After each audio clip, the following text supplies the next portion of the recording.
انسان‌ها خیلی کنجکاون و دوست دارن بدونن همه جا چه خبره.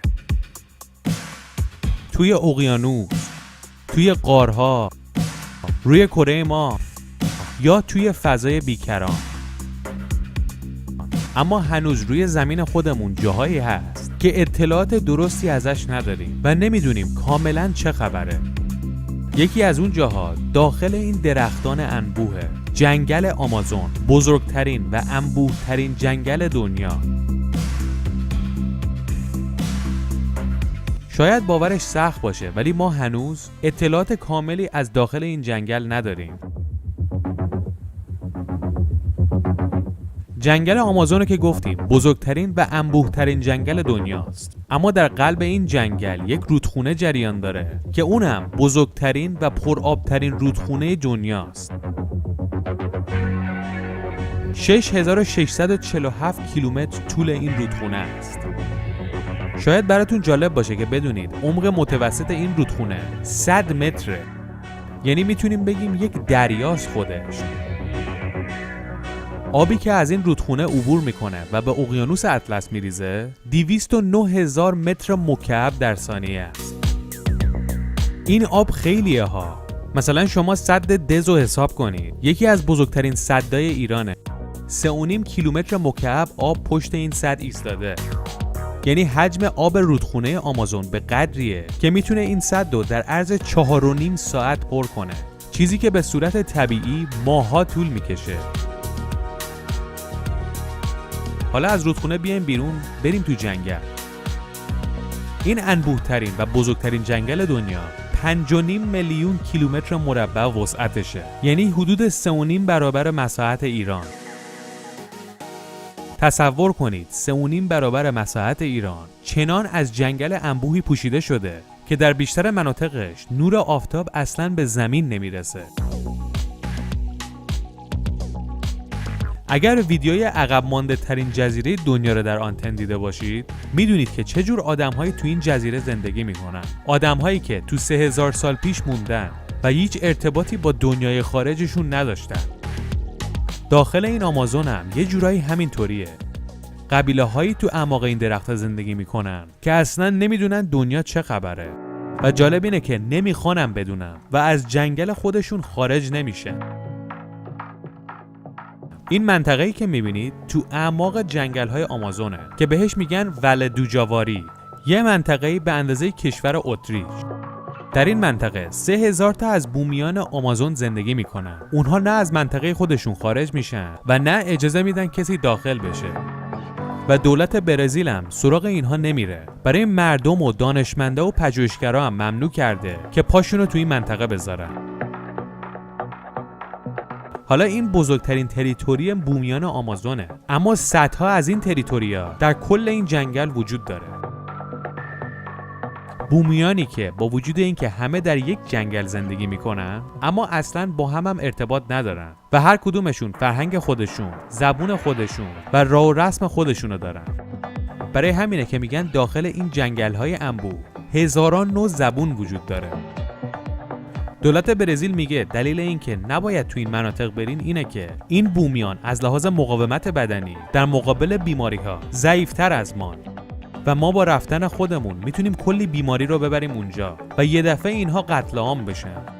مثل ایستر آیلند که اروپایی‌ها آبله رو آوردن تو اون جزیره و همه جزیره قتل عام میشه که کلیپش هم تو آنتن هست. هر کسی از آدم‌های مثل ما بره نزدیک این بومیا، نه تنها خودش کشته میشه، بلکه اونها هم بر اثر بیماری به کشتن خواهد داد. برای همینه که اطلاعات ما از اعماق این جنگل‌ها محدوده. خطرناکه، مجوزشو نمیدن و احتمال اینکه هر کی اون تو بره و گم بشه خیلی زیاده. البته با تجهیزات پیشرفته کسی گم نمیشه، ولی اونم خطرات دیگه تهدیدش میکنه.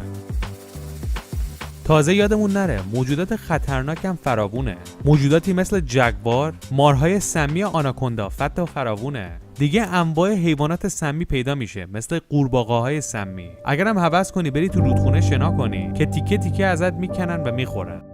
این ماهی‌های گوشتخوار که تو قسمت‌های از رودخونه آمازون زندگی میکنن. حالا زیر این جنگل چه خبره؟ اینجا چی بوده قبلا؟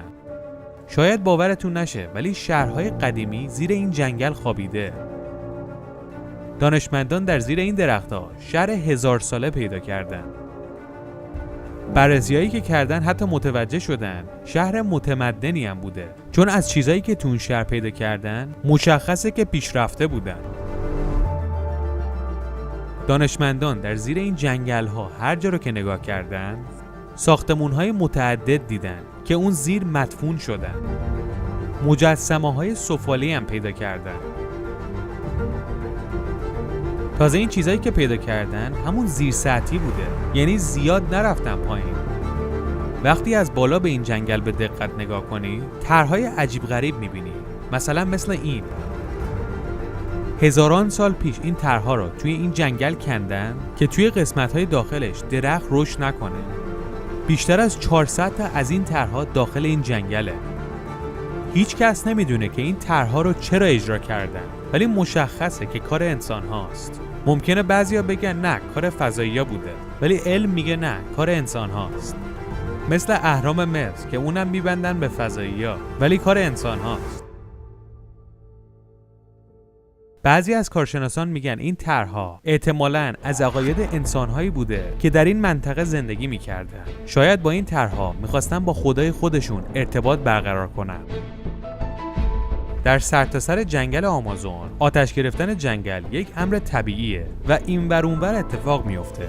اما این روزها آمار آتش سوزی ها رفته بالاتر و میگن این کار انسان هاست. جنگل آتش میزنن که زمین به دست بیارن و کشاورزی کنن و همینطور بتونن چوب جنگل ها رو هم ببرن. در این جنگل 5.5 میلیون کیلومتر مربعی 40,000 گیاه مختلف وجود داره. 2000 نوع ماهی در رودخونه‌اش زندگی میکنه. حدود 1300 نوع پرنده مختلف در این جنگل ها به پرواز در میان. 427 نوع پستاندار مختلف در اون زندگی میکنن و تازه 370 نوع خزنده هم زیر این درخت ها زندگی میکنن. خیلی از زمینشناسان معتقدن کل این جنگل آمازون بین 200,000 تا 400,000 سال پیش دریاچه آبشیرین بوده. حدود 200 سال پیش در اروپا شایعه میفته که در جنگل‌های آمازون یک تمدنی وجود داشته به نام الدورادو که بی نهایت ثروتمند بوده و شهرشون اصلا با طلا و الماس ساخته شده بوده. در صورتی که همچین چیزی نیست. الان مشخص میشه که اروپایی‌ها این داستان رو درست کردن که مردم اروپا رو تشویق کنن که برن تو این جنگل‌ها و یه جورایی جنگل‌ها رو صاحب بشن، یا اینکه بفهمن داخل این درخت‌ها چه خبره. چون از قدیم انسان‌ها جرئت نمی‌کردن که وارد این جنگل بشن. آدم‌های قدیم که وارد این جنگل‌ها می‌شدن نمی‌دونستن چقدر این بزرگه، اما متوجه می‌شدن که بی نهایت جنگله و تموم شدنی نیست. برای همین وحشت می‌کردن برن جلو.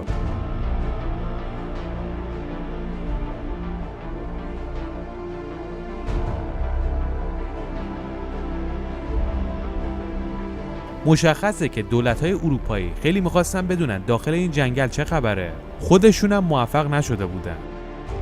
این شایعه رو میندازن که شاید مردم برن اونجا رو کشف کنن که هیچ موقع هم کسی موفق نشد. 200 سال از شایعه تمدن الدورادو گذشته، هنوز که هنوزه این جنگل کامل کشف نشده. فقط چیز خوبی که از این جنگل پیدا کردن اینه که زیر این جنگل یک دریاچه بوده و بعدشن تمدن‌های مختلف روش به وجود اومده و در نهایت غرق شده تو این جنگل.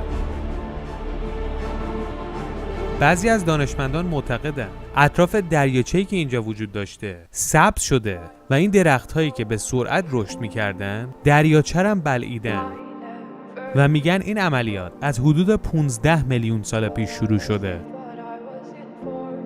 در حال حاضر جنگل‌های آمازون یکی از مهمترین نقاط دنیاست، چون بهش میگن شش‌های زمین. یعنی اکسیژنی که این جنگل‌ها برای کره زمین تولید میکنه بسیار حیاتیه.